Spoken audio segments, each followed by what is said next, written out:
You are listening to the Postcast, presented by the Locked On Senators podcast, and of course, the Glebe Central Pub. You guys know that the GCP is our bar in the nation's capital, in the heart of the Glebe. Visit them at 779 Bank Street. They got great food, great drinks, great service, and the shuttle bus lives on to the postseason. Go to the website and check out the Glebe Central Pub shuttle bus for Ottawa Senators home games. I'm Brandon Piller, joined by Jack Richardson after a 7-5 win over the Ottawa Senators, or over the Carolina Hurricanes by the Ottawa Senators. And Jack, for the final game of the regular season and the final postcast of the regular season. And I say that not because the season is done or we don't get any more Sens hockey, because we are going beyond just the season to the postseason. We get to celebrate one of the wildest wins of the year. 3 unanswered to start from the Sens, 5 unanswered by the Hurricanes, and then another 4 unanswered by the Ottawa Senators. A wild game for one that meant nothing for both sides in the grand scheme, but it's nice to end the season on a high note, Pilsy, going into a very, very highly contested, highly covered series in the Battle of Ontario. So I'm pumped up because, listen, I put out a tweet saying I wasn't going to overreact to what happened. I promised I wasn't going to. But as that second period unfolded, I was a little bit nervous, I won't lie, because those goals didn't look great on Ullmark. The team looked a little disjointed. Tkachuk gets, banged up, and you're like, oh boy, here we go. But that third period was really impressive. I think the big boys came to play. Obviously, a ton of power play opportunities, but we've seen this power play kind of struggle to score at key moments. So seeing it come through against, listen, disclaimer, yeah, the Carolina Hurricanes on the back-to-back, B team, whatever it was, doesn't matter. This game didn't matter. It was good to see the boys get their reps before the playoffs start on Sunday. They had 9 opportunities on the power play in this game. There was lots of goals, lots of penalties. It was just a weird, wild game. But let's get to the big part right away and calm down, Sens fans. Jack, Brady Tkachuk gets high-sticked in the face right after a draw. It was Jankowski, I think, that got him. And right away, he goes down, and you can tell he's in pain. No blood on the play. So you're thinking, okay, that's not strange, but different that he's feeling this much pain when there's not a cut there. He's doing a lot of wincing, a lot of kind of shaking his head and stuff. And then you start thinking, oh my God, are we dealing with a concussion issue here? But you were telling me that Travis Green gave an update on Brady Tkachuk, who did not return for the rest of the game after that point. Yeah, he said he's fine. And Brady was also out there, and he might still be out there, Pilsy, for all we know, just signing jerseys for the season ticket holders in the last game of the regular season, a great tradition the Sens always have in their last home game of the year. So it does seem he's okay, which is a great sign. Obviously, I was a little bit nervous, not going to lie, like you mentioned, just watching him, the way he reacted. But, let's start there, just because there's so many things to get into. And I think overall, he didn't really have a huge impact on the game, especially on the score sheet. At the end of the day, 7 goals. I don't believe he got on the score sheet at all. So what did you think of his first 2 periods, essentially, and before that play with him and Giroux and Stutzle? Yeah, so Brady Tkachuk finishes the game with 10 minutes, 37 seconds time on ice, 14 shifts, 3 shots, 1 hit, dash 2, which is unfortunate. But, I mean, I thought he looked fine. Noodles, even they did some ISO cam looks at him, and Meth covered it as well. Didn't look like there was any sort of hip problem or motion issue. I mean, Brady Tkachuk's not the fleetest of foot in the best of times, but it didn't look like anything was laboring him or making him play to less than 100% of his ability, in my opinion. You can tell me if you feel different, Jack, or the chat, but he seemed perfectly fine before that high stick. Yeah, I agree, and I think it's hard to Tkachuk of all players is one of those guys where if he's off for a long time, I think it's difficult to expect him to come out guns a blazing. I know that was kind of the mo. Is I think Green said it before the game. He's not the kind of player to dip his toe in, and I don't think he did. But it's just unrealistic to expect him to just go like a bat out of hell in the first game he's in, which is why I think it was important for him to play in the first place.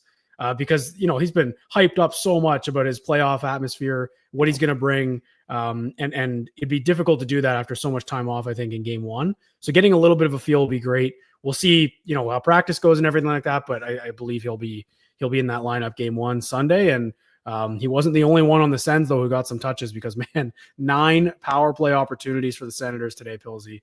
And I'm happy about that because I know you guys talked about it this morning. Special teams is going to be so important going forward. So why don't we get into some of the goals? I don't know if we're going to go through all 7, but let's pick our favorite ones maybe. Yeah.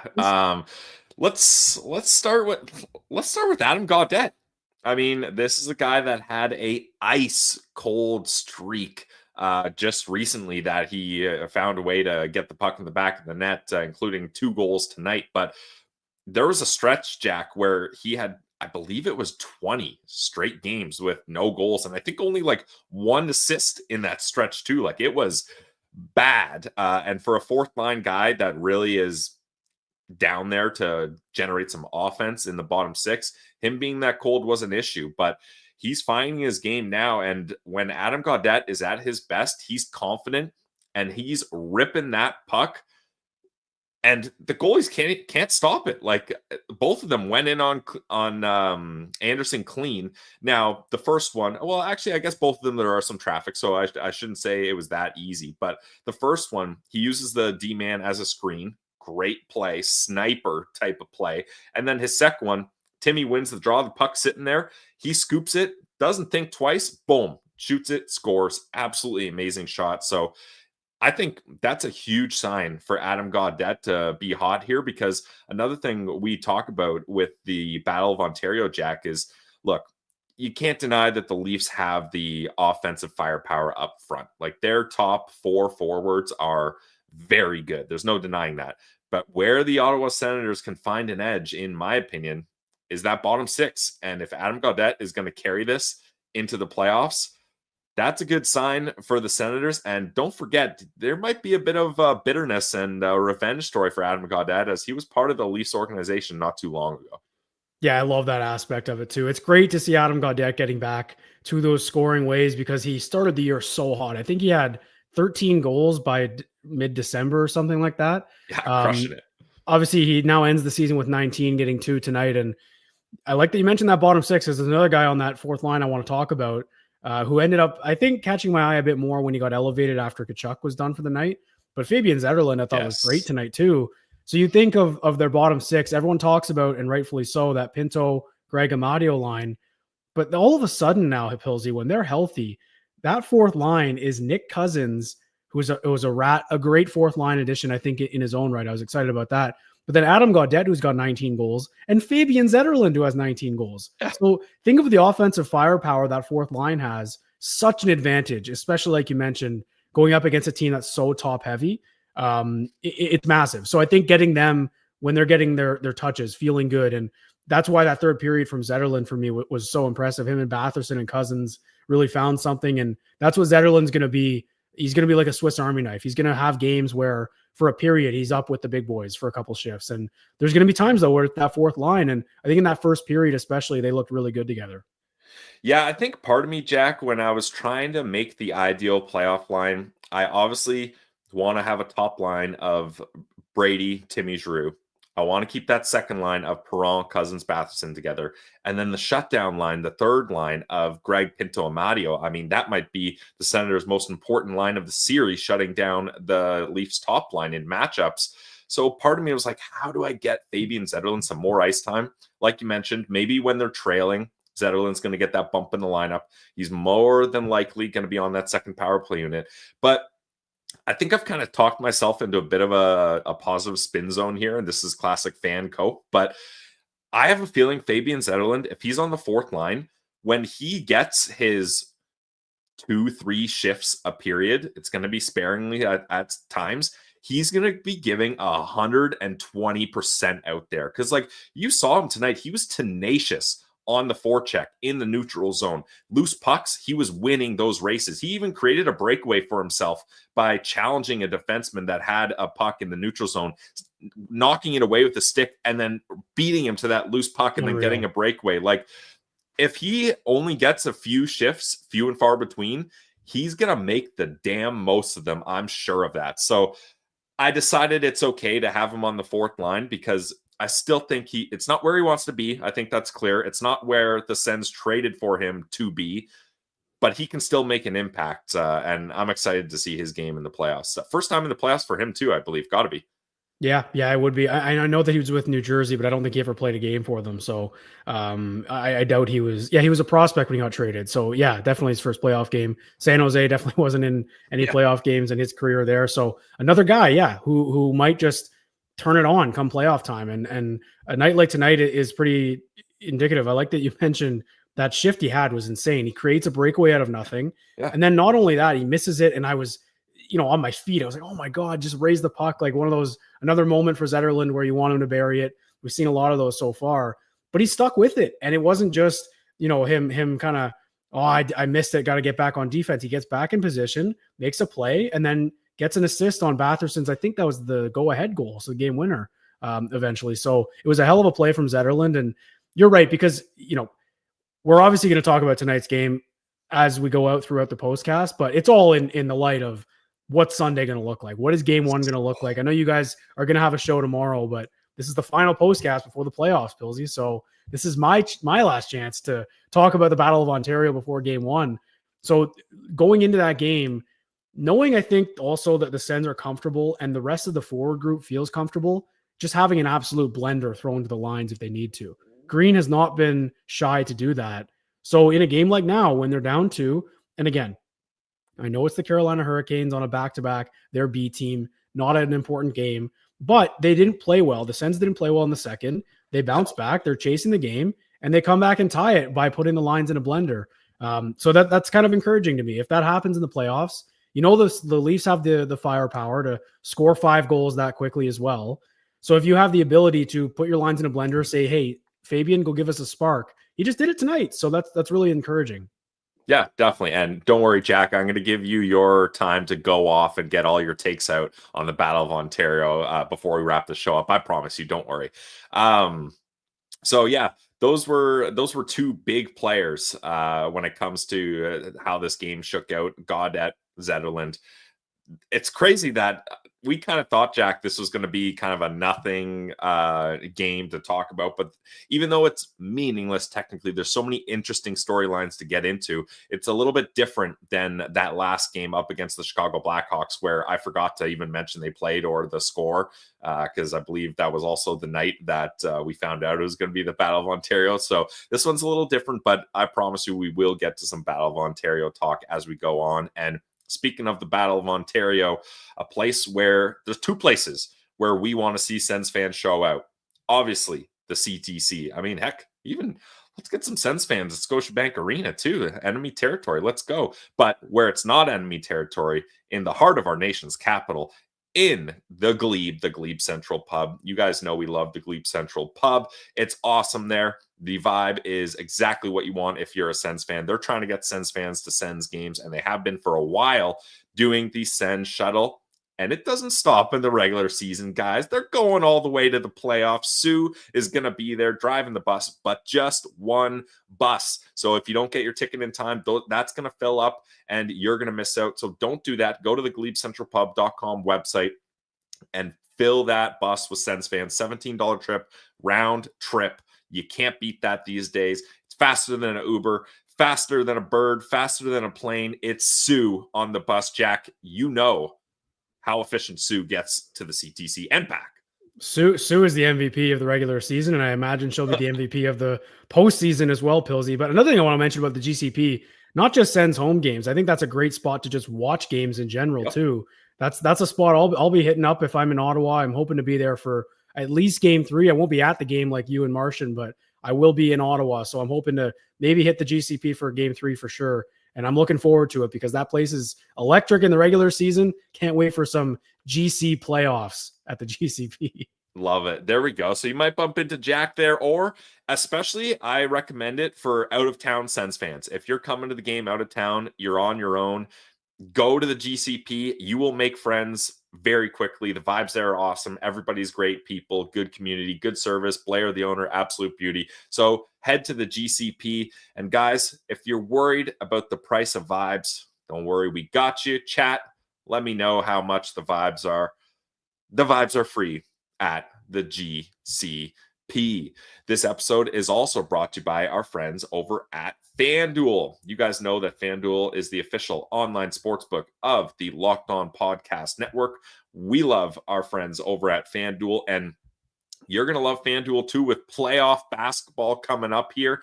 It's absolutely crucial that you're able to follow your favorite teams during tip-off, and not just betting on wins and losses. There's so many fun prop bets you can do as well, from three-pointers to steals to assists. FanDuel has so many ways to bet your favorite prop bets. And right now, when you join FanDuel and place your first $5 bet, you're going to get $250 in bonus bets if your bet wins. Plus, even after the game tips off, you can combine live prop bets into a same-game parlay for your chance to win big. I love how FanDuel makes betting easy. The app is super, super simple, whether it's picking your favorite team or getting into some of those player props. And it's not just playoff basketball that's coming up. Of course, playoff hockey as well. Go to FanDuel.com right now, and you can bet on the Leafs versus the Sens series. The Ottawa Senators, they're underdogs, but that just means there's good money to be had possibly, as they are plus 152 to win this series. So go check that out today, guys, at FanDuel.com.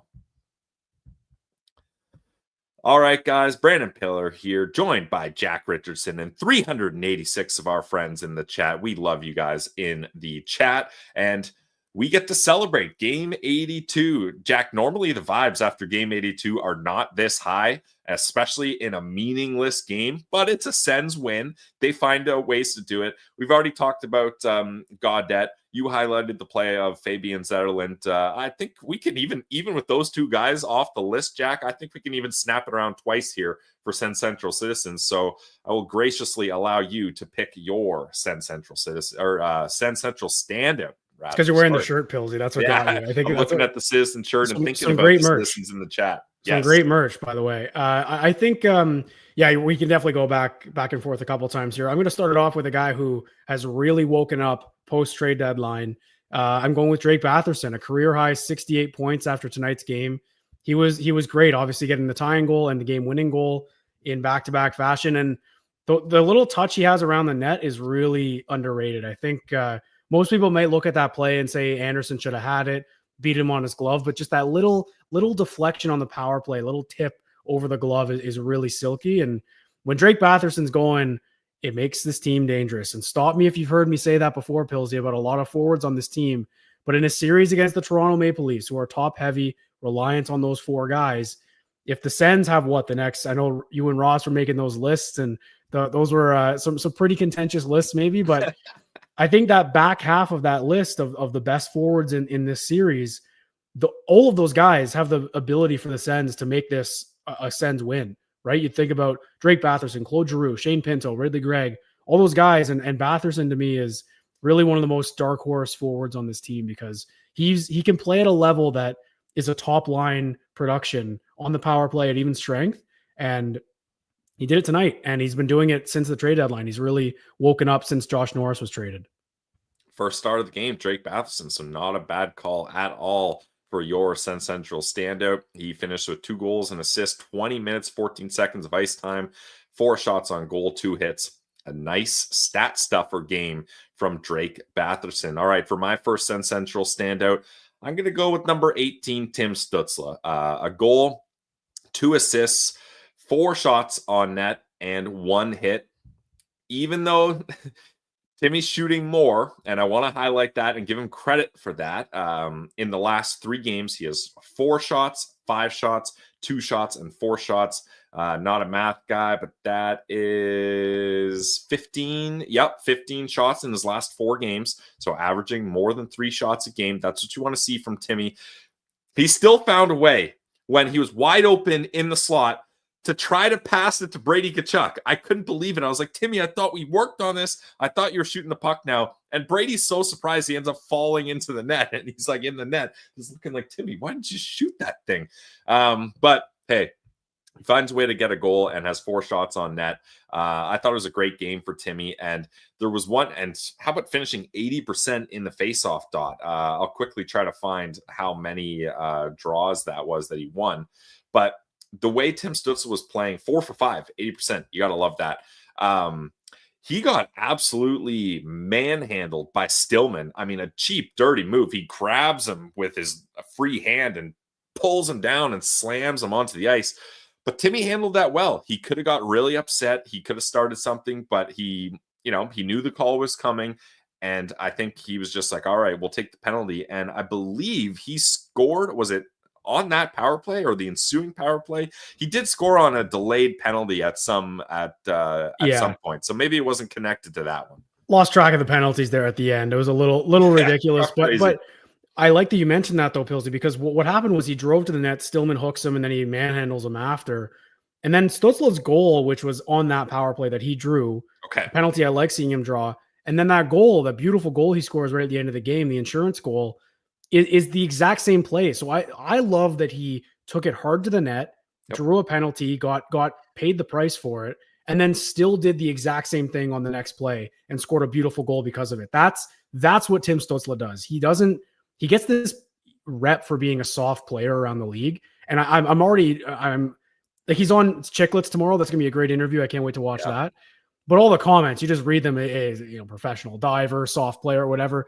It's just what he's got to deal with now at this point in his career. He's that good of a player, but that's the toughness that this kid shows. And I can't wait to see him in the playoffs with that kind of drive that he's got. We'll get into him in a little bit because he's kind of someone I want to touch on a lot for the Battle of Ontario, but I loved his game in the third period. I think that's a great pick too. He's really, really just starting to lock in shooting wise down the stretch in these games that don't matter. I thought he was going to sit out tonight, to be honest. I thought they were going to give him a rest because everyone else, all the big boys did, except for Tim Stutzle. He just has that dog in him, I guess. He wanted to get the touches and stay hot. The German Shepherd. He's got that dog in him. Give it to the German Shepherd. So, Jack, who is your next Sen Central standout? I'll snap it back to you.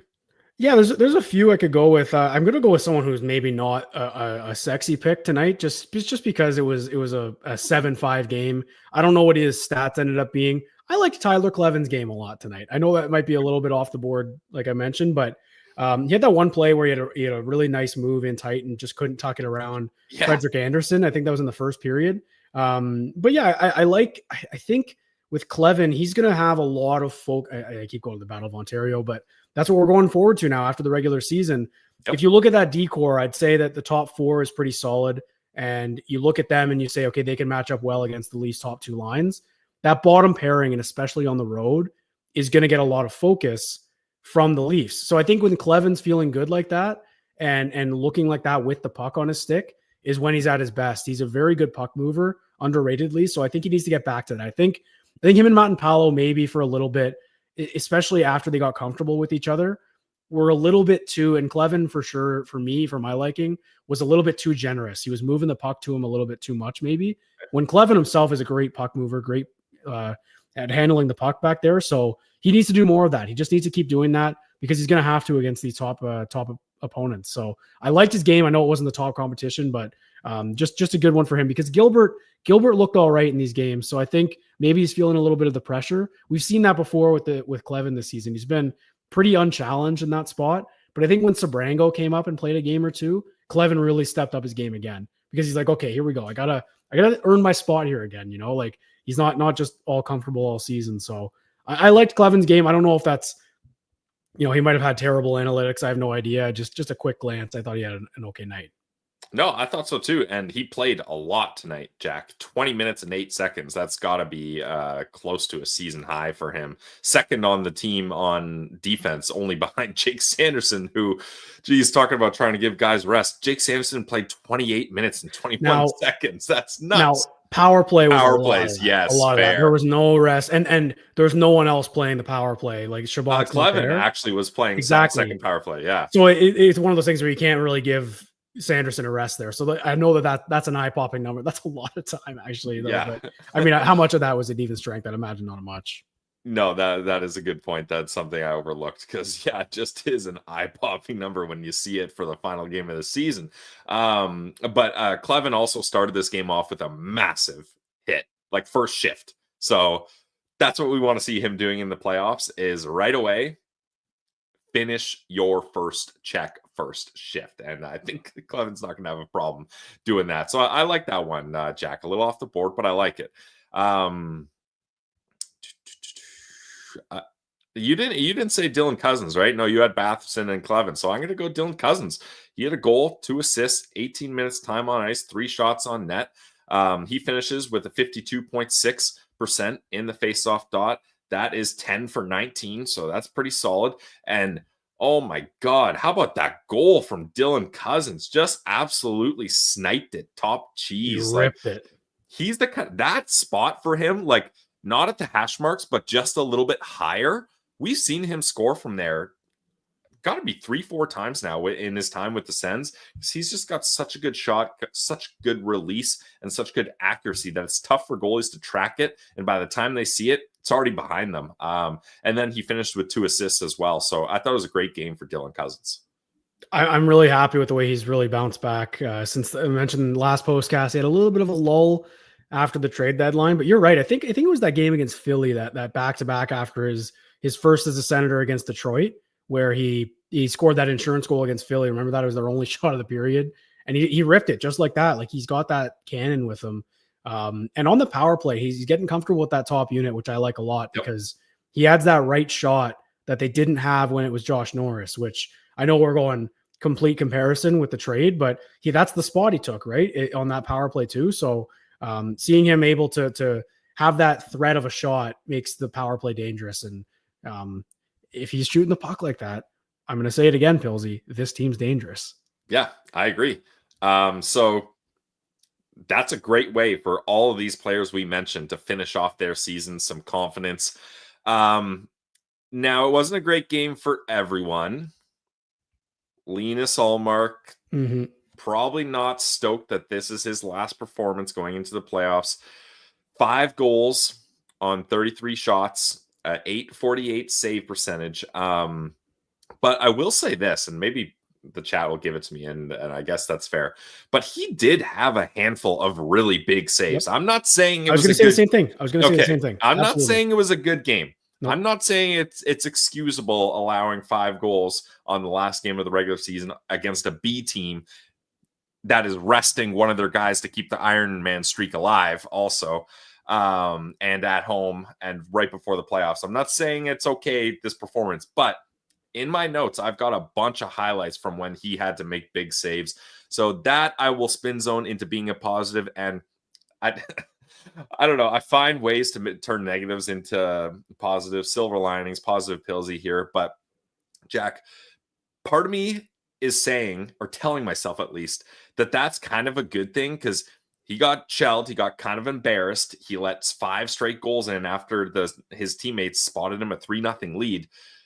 And then he gets massive saves. So he's going to be like, look, I got to keep these big saves going, but I cannot be this leaky. And that's going to really resonate with him. I think if he lets 1 or 2 bad goals in and the Sens score 7, it's like a 7-2 blowout. I don't think it really affects your mentality one way or another. But this game, I think, will make an impact on his mentality. And we've seen times before where Linus Ullmark has had bad starts, given up terrible goals, and then locked it in. And after 5 straight goals, which is a lot too many, kind of funny to say, but after 5 straight goals, he shut it down. And I thought he was really good. And he gives his team an opportunity to come back from 5-3 all the way to 7, 7-5. Yeah, so the first 4 were on him, I would say. Like, I know that they were not the best defense. It was a little sloppy, but they're saves that he makes all the time. One-on-one with the shooter, with not a lot of space, not great angles. Ullmark stops those. So, yeah, listen, I'm not suggesting that he was taking it easy this game. No. But you could tell that it was a little bit, okay, you know what? I'm not maybe as locked in. Like that second goal at the end of the first period, that was a bad rebound. Just not something we see Ullmark do ever. So that's why and I love that you spins on this because I was also going to spins on this. Okay, good. I think it's better that this kind of game happened than if it was a 7-2 game with a couple squeakers, because not only does he get to feel the puck a few times, but he gets that practice. And we mentioned it after the Chicago game, and it was the same with the Philly game. I prefer that they were trailing in those games than if they were up and blowing leads. I know they blew a lead in this one, but when you're trailing, it forces you in these games that mean absolutely nothing. The last 3 have meant nothing in the standings. They had the 7th spot clinched up all 3 of these games. I would think for the Philly game, but maybe after. Anyway, in those games when you can have the mentality of just get out there and win your shift, win your battle, let's come back. And they did it in all 3 games, right? Like they played from behind in all 3 of these games that didn't matter, which I know it's grasping at straws, but I think as a goalie, I wasn't a goalie and you were, but I like that you mentioned it because it tells me maybe I'm onto something here. There you go. The fact that he had to lock in and say, I need this next save to give the boys a chance. That third period, I think it was a minute and a half in, he has that nice glove save in the slot on a wide open look. And that's one you look at and say, that's a reason they won this game. If he gets to 6-3, who knows what happens? So to me, that's I'm going to spins on that just because, again, Pilsy, like, I know his career playoff numbers are not great. They're around, I think, what he had tonight, like in overall average. Like it's like an 860, 870. It's not pretty. Not but you can win a game when your goalie has an 880. And in the playoffs, I don't care what your numbers are. Just get the win. If you get the win, that's the only stat I care about for goalies. And tonight, Linus Ullmark got the win. And you're right. I think with those nice saves at the end, those big saves, bigger ones, he earned it. And I'm thinking of that one in the second period, sticks out the right pad, right on the corner there. I don't know who it was on. Yep. And so let's spin zone it. Screw it. It's game 82. We're going to the playoffs. We're getting happy. That was a bad game from Linus Ullmark, but if you're winning bad games from Ullmark, I like this team's chances in this series. Exactly. If the Sens win 4 bad games up against the Leafs, works for me. I'll take it. So we're going to get in. We're done with the regular season. We're wrapping it up unless you have something quick, Jack, because I know you want to get to Battle of Ontario. If you got something else to get in here before we move on. I think just shout out the fans. That was a great crowd tonight for, I know it's the last game of the regular season. It always is. And they got treated to a great game. And I'm really happy. That was a packed barn. I know the last 2 games were a little bit sleepier with bad opponents, but that's all I wanted to say on that because we will probably be talking about the fans a little bit with the Battle of Ontario coming up, but I was really impressed. That was a great crowd. Yeah, shout out Hannah, who won our giveaway for tickets for tonight's game. Hope she had a good time. So we will get to our Battle of Ontario preview, mostly just Jack's thoughts. I'm sure you've heard enough of my thoughts and Ross's thoughts, and we're going to have an episode tomorrow, and we're doing a crossover episode with Locked On Leafs. Bonus coverage. You guys thought regular season's over, we're going to kick back and relax. Nope, we're doing a bonus episode showing the Leafs perspective of it as well on Saturday. Then we're going to have playoff postcast on Sunday, so we're not resting here. Oh yeah, did I mention a half-hour chat with Noodles, Jamie McClellan, in tomorrow's episode as well. So look forward to that. And our new sponsor, guys, you got to check it out. Amazon Fire TV Stick 4K. I've got one of these, so I'm vouching for them for sure. But did you guys know that Fire TV is also an Xbox? Turn on any TV into your gaming and entertainment hub with Fire TV Stick 4K devices. You don't need a console. Just grab your paired Xbox controller, subscribe, or sign into Xbox Game Pass Ultimate with EA Play included, and you're ready to play. Dive into hundreds of premium titles from EA Sports College Football 25 to Call of Duty, Black Ops 6, and Avowed. As easily as you stream your favorite shows, it's gaming made simple, and it's all on your Fire TV. Endless entertainment with 4K streaming. Watch more than 1.5 million movies and TV episodes from your favorite subscribed services. You got Netflix, Prime Video, Disney Plus, Max, and so much more. I use my Amazon Fire TV Stick 4K for all my sports watching needs, Sportsnet, MLB app, and so much more. And it lets me play Xbox exclusive games like Starfield. So head to amazon.com/Fire TV Locked On to get started. Xbox Game Pass Ultimate subscription and compatible controller required. Available on select devices, including Fire TV Stick 4K 2nd Gen, Fire TV Stick 4K Max 1st and 2nd Gen, and Fire TV Cube 3rd Gen. Check it out today, guys. All right, guys, here we are on the Locked On Senators podcast, the Postcast, the final regular season Postcast. I'm Brandon Piller, joined by Jack Richardson. A wild 7-5 win over the Carolina Hurricanes to finish off the regular season, but it's over. We're putting it in the rearview mirror. We're looking ahead because the next game for this team, Jack, I can't even, it feels like a movie saying it. The next game will be round one, Game 1 of the Stanley Cup Finals up against the Toronto Maple Leafs, the Battle of Ontario.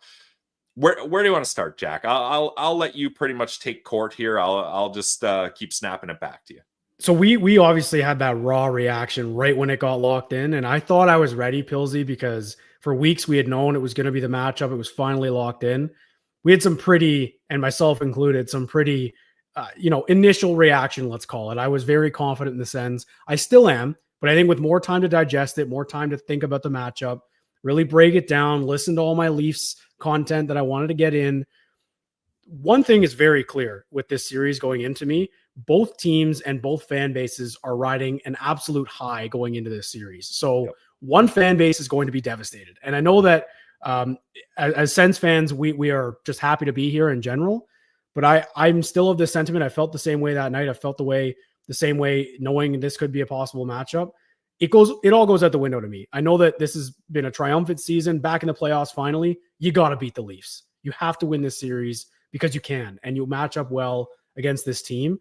So I'm not saying there's more pressure or any kind of equal pressure to the Sens as there is on the Leafs, because make no mistake, the pressure and the ball is in their court. They have to win this series. For the Sens, it's more just a pride thing, and I think it's the history and it's the little brother complex, all of that. It would be great to get a win in this series, but let's not look too far ahead. Pilsy, to me, the biggest factor in this series, I've sat on a lot. There's a lot of players, and I think tonight's game really set it in stone for me. The biggest factor in this series for me is going to be Tim Stutzle. And I think Jake Sanderson will be an impact. I think Brady Tkachuk will obviously be an impact. That third line will be an impact.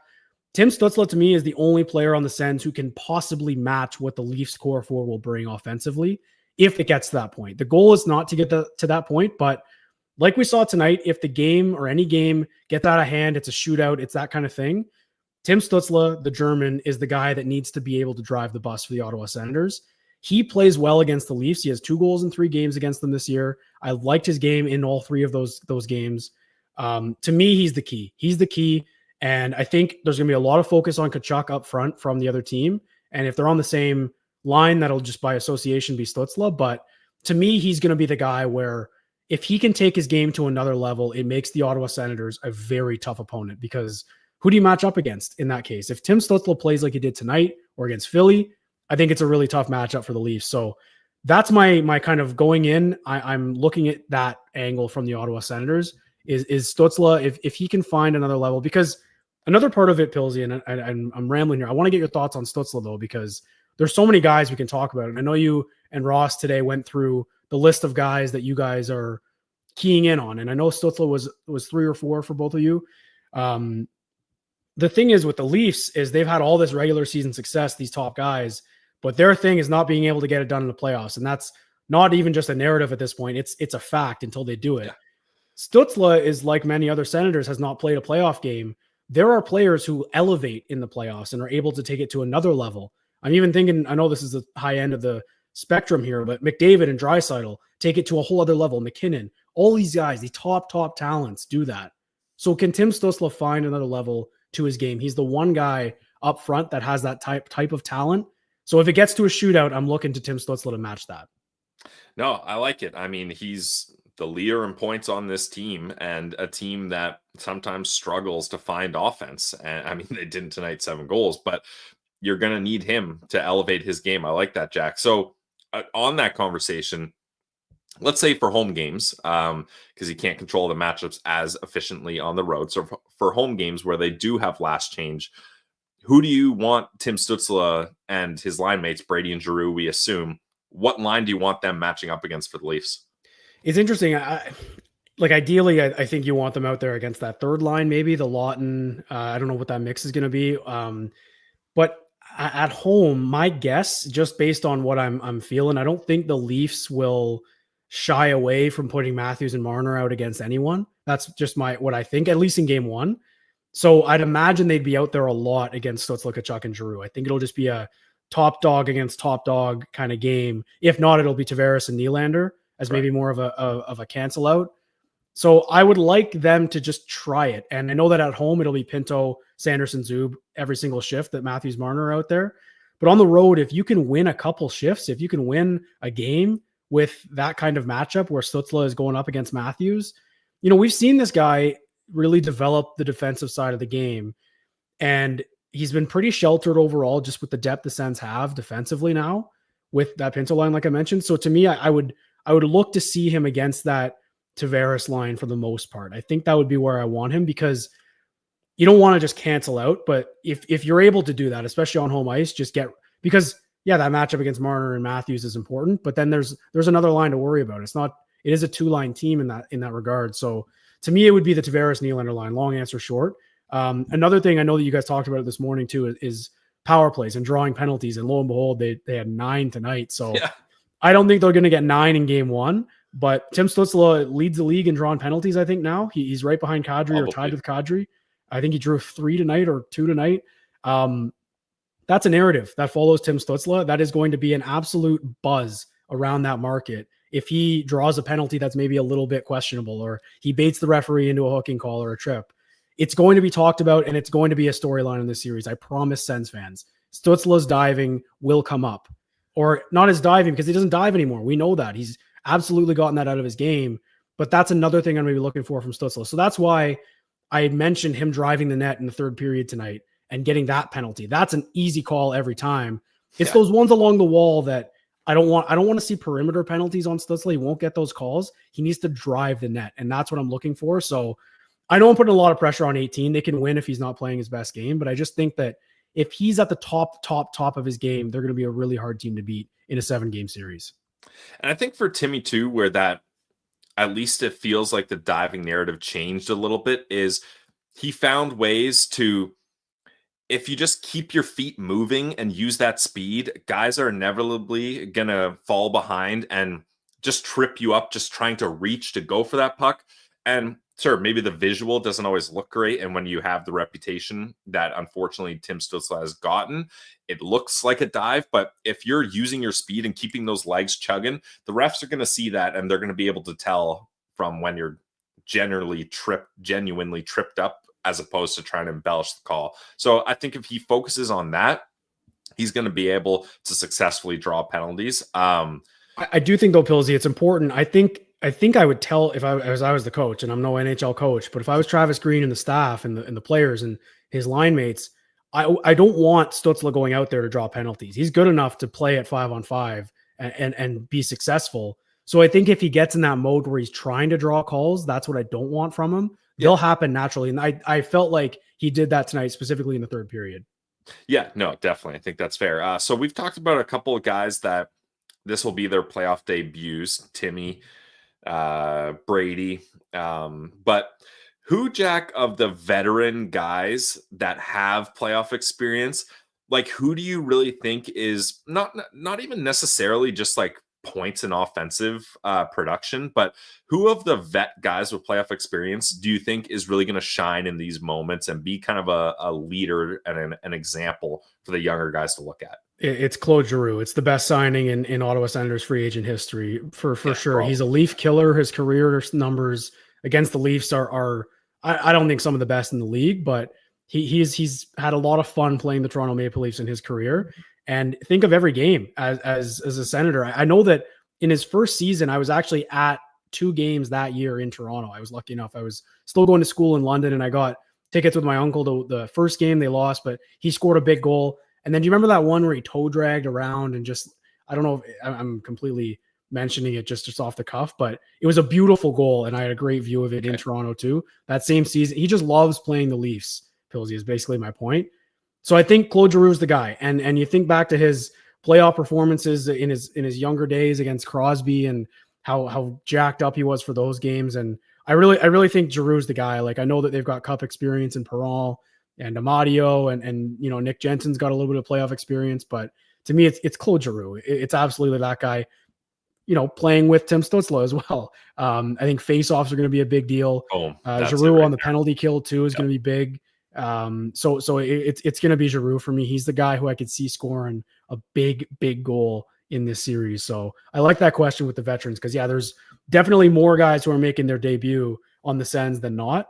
So that playoff experience is important for Giroux, and it's been a while for him too. I think it's since 2020 in that bubble year that he's played a playoff game. So we'll know with the Panthers. I forgot about the Panthers. That's right. Okay, yeah. So he won one series with the Panthers. Yeah, and I think he was good. I think he had good numbers with the Panthers in the playoffs that year. So I'm looking to G for just everything he's brought this season. It hasn't been a crazy offensive year, but everyone's numbers are down. It's not just him. I think that gets lost in this season a lot. Is other than Drake Batherson, I don't think anyone set career highs points wise. I know Pinto had career high in goals, but numbers are down for the Sens with that defensive acumen. So I think that a 50-point year for Claude Giroux is solid, and if he can produce more in the playoffs, that's just money, G money for me. So do you agree? I know that there's not that many to pick from, obviously, but I think David Perron has really quieted down lately after that little stretch he had after the deadline. So maybe him I'd be looking for. Yeah, the other guy I would mention would be Michael Amadio. Producer Ross would want us to mention his Conn Smythe leading candidate there, and Michael Amadio. So yeah, all those guys are going to have impacts, in my opinion. All right, Jack, I'll give you the chance for one more point here on the Battle of Ontario. Your closing argument here. I'm fired up. I'm just so excited. I know that's a blanket statement, but I'm so excited that I think you said it best. I don't know if it was today or a few episodes ago, but you said it best that it's great that it's not Washington or New Jersey or Carolina, like a team that there's no hate against, right? Or there's no history with. Yeah. The fact that it's this series and the narrative of whatever happens will be fantastic. My only advice, just for Sens fans, I'm one of them. It bothers me sometimes hearing the Maple Leaf takeover, whatever. Just go enjoy the games, enjoy these moments, because this team is geared up for it. This team is ready for these moments. And I'm just so excited to see them on this stage. It's been 8 years. I dug up one of my old playoff towels, Pilsy, from the nice. 17 run. It was a little nostalgic, just feeling it again and having it in my hand. So I can't wait to see those towels next week. But first, you got to win one on the road. I think just get one is my goal. Game one, ideally. Game one, especially, yeah. But I think even game one, like the seed of doubt will be there. The one win, the seed of doubt will be there. So you got to get one on the road, and I'd like it to happen now on Sunday or Tuesday. And those are my final thoughts. I can't wait. We're gonna have the postcast throughout the playoffs. This isn't the last postcast of the season, so we'll be there for the citizens all playoffs. Yep, absolutely. Can't wait for it. It's the next game. Like, we're finally here. It's the next game on Sunday, so you gotta wait Friday. Saturday, at least you get an appetizer of playoff games. I believe there's 2 playoff games happening. Jets, Blues, and I think it's Colorado and Dallas. So some good games up there. And then the main course, the Battle of Ontario on Sunday. Let's take a quick look at some of the starred comments here. Sting and Metal, appreciate you. He says, we did it. We marched together. Sens Army. Love that. Let's go. Nate H. We've waited over 7 years for this, boys. Sunday is going to be the beginning of a new legacy. Go, Sens, go. Couldn't agree more. Our guy can't control life. Bring the milkshakes on Sunday. That brings the boys to the yard, Sens. All right, milkshakes on Sunday. Here we go. I love it. I'm so excited. It's almost a shame the first game is on a Sunday, because that means we don't get to do a day of episode. But like we mentioned, we're gonna have an episode tomorrow with Noodles. We got the crossover with Locked On Leafs. They're good dudes on Saturday, and then we will have the postcast on Sunday. So for everyone here in the chat, all 393 of you, we appreciate you. The next time we see you will be in the first ever post-season postcast. Jack, can't wait for it, buddy. You've been along for the ride for some hard games, some dark times, and you're going to get to experience this glory as well as all of us will. So it's going to be great. It's going to be great. It's going to be great. We're going to ride the highs. We're going to ride the lows. We're going to have a great series as fans. And I just can't wait to go game to game, postcast to postcast, and episode to episode every day, weekdays, Locked On Senators as well. It'll be great. It'll be great, Pillsy. I'm looking forward to it, and I'm looking forward to tomorrow, the interview with Noodles. And maybe tease if he had a pick for the series at all. I don't know if that's another thing I want to mention quickly. We're keeping track of all the public series picks. Receipts. I've got a log. I've got a series log, and it's going to be beautiful if the Sens pull through. I'll be whipping out those receipts. Noodles didn't give us an official prediction, but let's just say he tips his hand and leans a certain way. A little tease for you there. All right, everybody. We're done with the regular season. We're moving on to the postseason. I'm Brandon Piller, joined by Jack Richardson. Thank you to everyone here in the chat. Thank you to our good friends over at the Glebe Central Pub. The Postcast would not happen without the Glebe Central Pub, and the Postcast continues because of the Glebe Central Pub. So go check them out when you're in Ottawa and check out the event shuttle. The Ottawa Senators win their final game of the regular season, 7-5 over the Carolina Hurricanes. The next game you're going to watch this team on the ice will be their first game in the playoffs since 2017 up against their provincial rivals in Toronto against the Maple Leafs. The Battle of Ontario is next, guys. Let's get some Go Sens go in the chat. It's the Locked On Senators podcast, your team every day.